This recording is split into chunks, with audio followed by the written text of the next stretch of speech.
कहानी धर्म ग्रंथों में वर्णित 9 महान गुरुओं की। Welcome to my YouTube channel Gyan Sagar. ज्ञान सागर में आपका बहुत बहुत स्वागत है। ज्ञान सागर को सब्सक्राइब करने के लिए ज्ञान सागर 602 पे सब्सक्राइब करें। इस चैनल पे सिर्फ आध्यात्मिक से जुड़ी वीडियो आपके सामने प्रस्तुत होगी।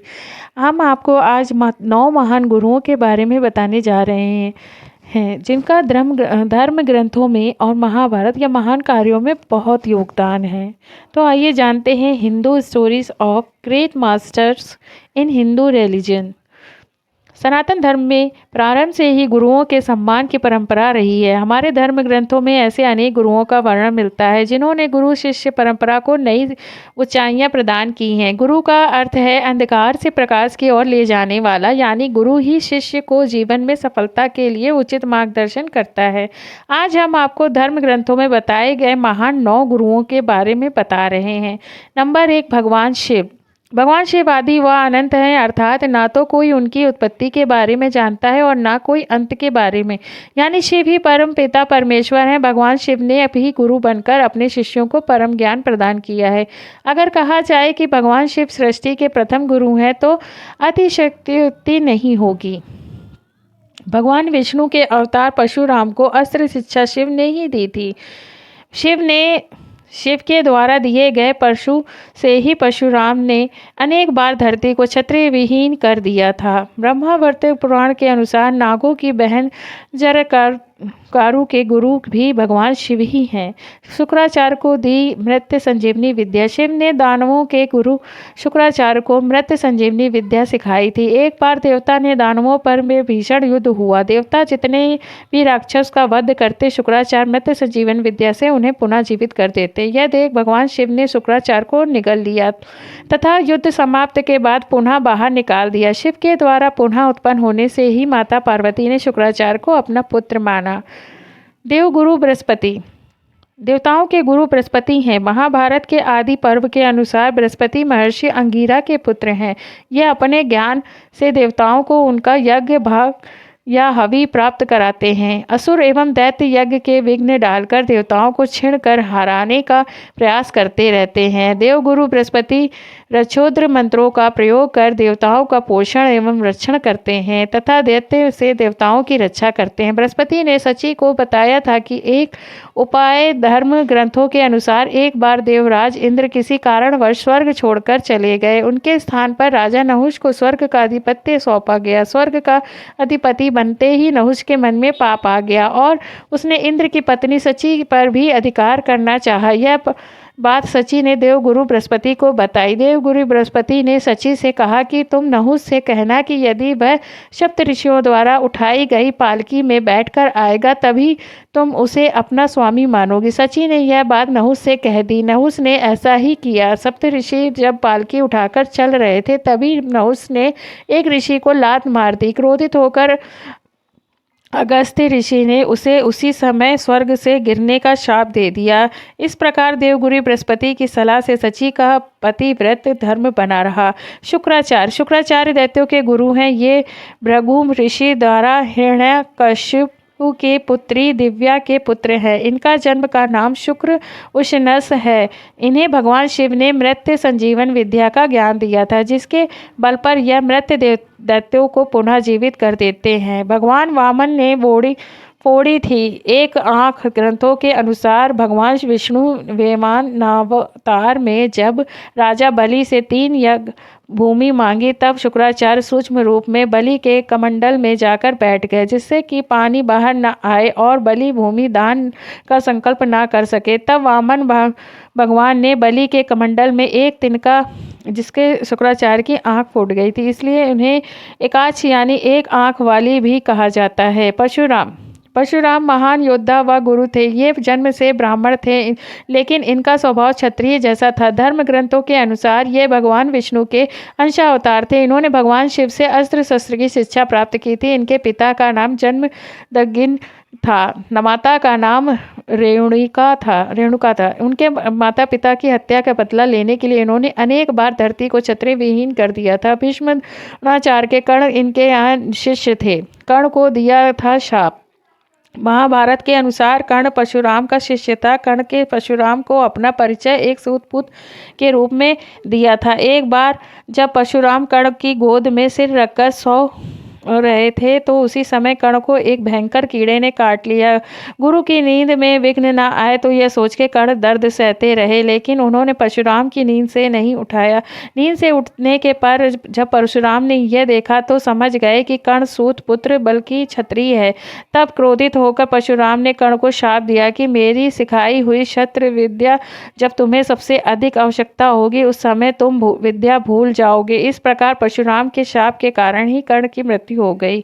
महर्षि वेदव्यास। धर्म ग्रंथों के अनुसार महर्षि वेदव्यास भगवान विष्णु के अवतार थे। इनका पूरा नाम कृष्ण द्वैपायन था। इन्होंने ही वेदों का विभाग किया, इसलिए इनका नाम वेदव्यास पड़ा। महाभारत जैसे श्रेष्ठ ग्रंथ की रचना की महर्षि वेदव्यास ने ही। इनके पिता महर्षि पराशर की माता सत्यवती थी। पैल, जमिनी, वैश्वनी, समत्वती, रोमणी आदि वेदव्यास के महान शिष्य थे। महर्षि वेदव्यास के वरदान से हुआ था कौरवों का जन्म। एक बार महर्षि वेदव्यास हस्तिनापुर गए थे। वहाँ गांधारी ने उनकी बहुत सेवा की। उसकी सेवा से प्रसन्न होकर महर्षि ने उसे 100 पुत्रों का माता होने का वरदान दिया। समय आने पर गांधारी गर्भवती हुई, लेकिन उसके गर्भ में मांस का गोल पिंड निकला।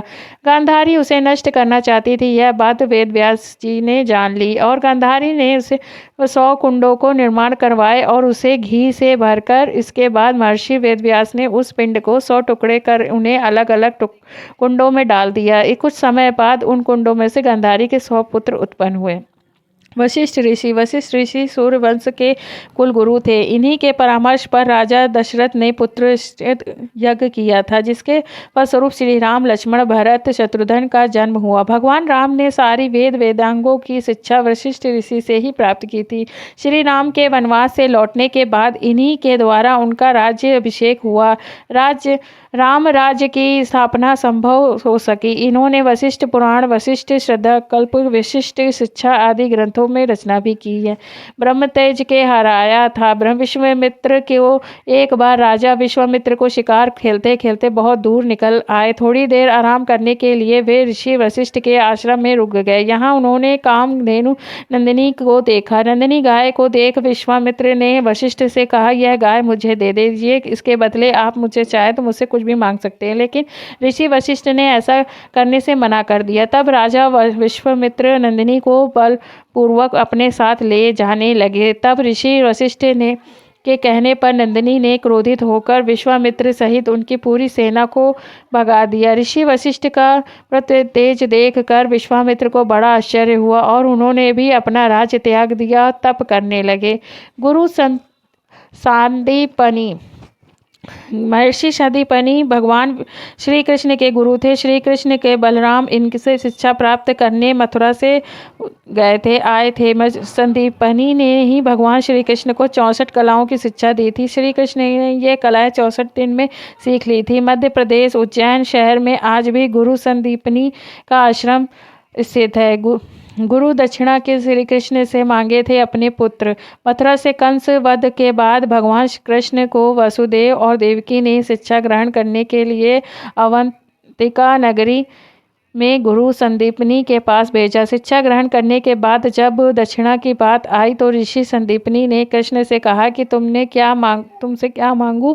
संसार में कोई ऐसी वस्तु नहीं है जो तुमसे मांगी जाए और तुम ना दे सको। कृष्ण ने कहा कि आप मुझसे कुछ भी मांग लीजिए, मैं कर दूंगा, तभी गुरु दक्षिणा में पूरी हो जाएगी। ऋषि संदीपनी ने कहा कि शंखासुर नाम का एक दैत्य मेरे पुत्र को उठाकर ले गया है, उसे लौटा लाओ। कृष्ण ने गुरु पुत्र को लौटा लाने का वचन दे दिया और बलराम के साथ उस खोजने निकल गए। खोजते खोजते सागर किनारे तक आ गए। समुद्र से पूछने पर उनसे भगवान को बताया कि पंच जाति का दैत्य शंख के रूप में समुद्र में छिपा है। हो सकता है कि उसी ने आपके पुत्र को खाया हो। भगवान ने समुद्र में जाकर शंखासुर को मारकर पेट में अपने पुत्र को खोजा और लेकिन वो नहीं मिला। शंखासुर शरीर का शंख लेकर भगवान यमलोक में गए। भगवान ने यमराज से अपने पुत्र को वापस लेने की गुरु से संदीपनी को उनका पुत्र लौटाकर गुरु दक्षिणा पूरा किया। ब्रह्मर्षि विश्वामित्र। धर्म ग्रंथों के अनुसार विश्वामित्र जन्म से ही क्षत्रिय थे, लेकिन उनकी घोर तपस्या से प्रसन्न भगवान ब्रह्मा ने उन्हें महर्षि का पद प्रदान किया था। अपने यज्ञ को पूर्ण करने के लिए ऋषि विश्वामित्र श्री राम व लक्ष्मण को अपने साथ वन में ले गए थे, जहाँ उन्होंने श्री राम को अनेक दिव्यास्त्र प्रदान किए थे। रामचरितमानस में अनुसार भगवान श्री राम को सीता स्वयंवर में ऋषि विश्वामित्र ही लेकर गए थे, इसलिए बाद में महर्षि ने विश्वामित्र के पिता का नाम राजा गाधी था। राजा गाधी की पुत्री सत्यवती का विवाह महर्षि भृगु के पुत्र ऋषि से हुआ था। विवाह के बाद सत्यवती ने अपने ससुर महर्षि भृगु अपने माता पिता के लिए पुत्र की याचना की। तब महर्षि भृगु ने सत्यवती को 2 फल दिए थे और कहा था, ऋषि स्नान के बाद तुम गुलर के वृक्ष के, तुम्हारी माता पीपल के वृक्ष में अग्नि करके बाद में फल खा लेगा।